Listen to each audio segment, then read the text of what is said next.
Welcome, everybody, to NAFA's Thought Leadership video series. Today, I have with me a special guest, Hugh Reece, who is Senior Program Manager with National Grid. And we are going to talk about a very important topic, which is planning ahead for commercial EV charging infrastructure. Thanks so much for having me. I appreciate being here today. Fleet managers often hear from EV experts that planning their EV infrastructure needs to take priority over even ordering the vehicles.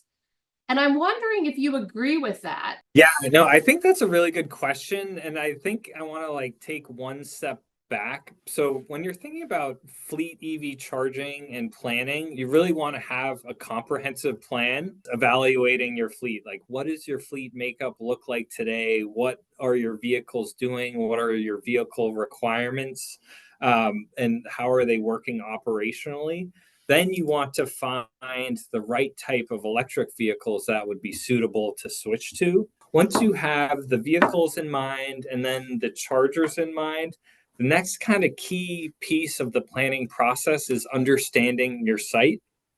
So given the vehicles and given the chargers you've selected, you want to make sure that the site has the power requirements that you need.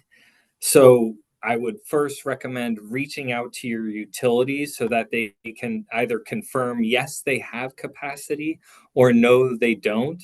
The utility may say, yep, we have the power, or no, we don't, or we have something in between. So that may decrease the number of chargers you could actually install in a given time period. Yeah, that makes a lot of sense. And so it sounds like potential limitations within EV infrastructure might actually impact what vehicles you can actually get and how many of them you can get on a particular timeline.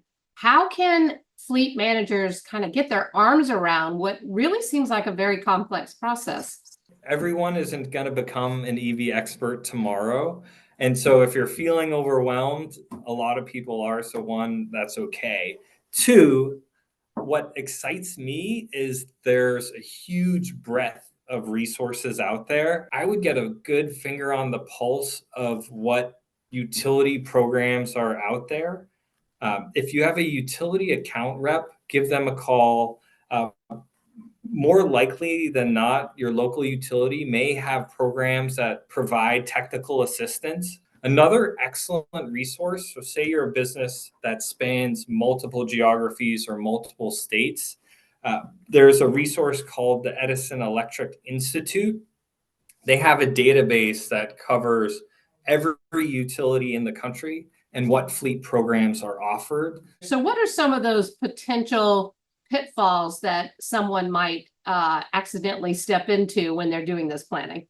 I would say reach out to your utility early and often. And so kind of going back to what I was talking to first is one, utilities may and can have resources to help you. But also regarding the site analysis and capacity, the utilities are going to be essentially your new source of fuel, the electricity that's going to power these vehicles. You're switching fuel types. So you're going from filling up diesel or gasoline to now using electrons as your source of fuel. And so you need to be strategic on your charge, on when and how you charge. A lot of times they have a great vision or a plan of what they'd like to do in their EV journey, but they don't have the budget to do it in the time frame they'd like to do it. And yet there are some incentives and funding available for fleets to help them set up their EV infrastructure, right? And I was hoping you could tell us some more about that.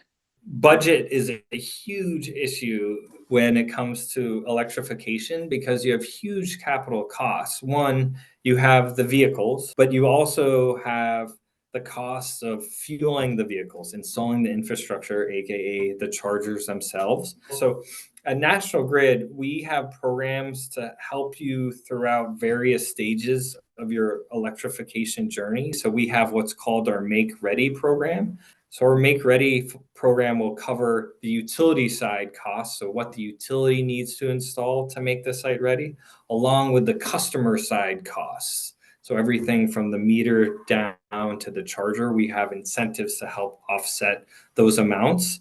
We base our rebates based on charger type and charger output.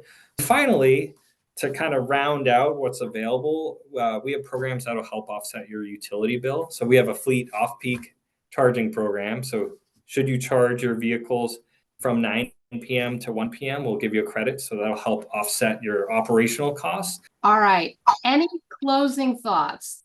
There are tons of resources out there. Leverage your peers, leverage your utilities and state agencies, because I think with all that's out there, it can make the process more manageable and for those to take action. So I think look to those to help, and the utilities are here to help you through your journey. Thank you so much. We appreciate your time and all that wonderful wisdom and great insights, tips, and advice. We really appreciate your being here. Yeah, anytime. Thanks so much for having me today.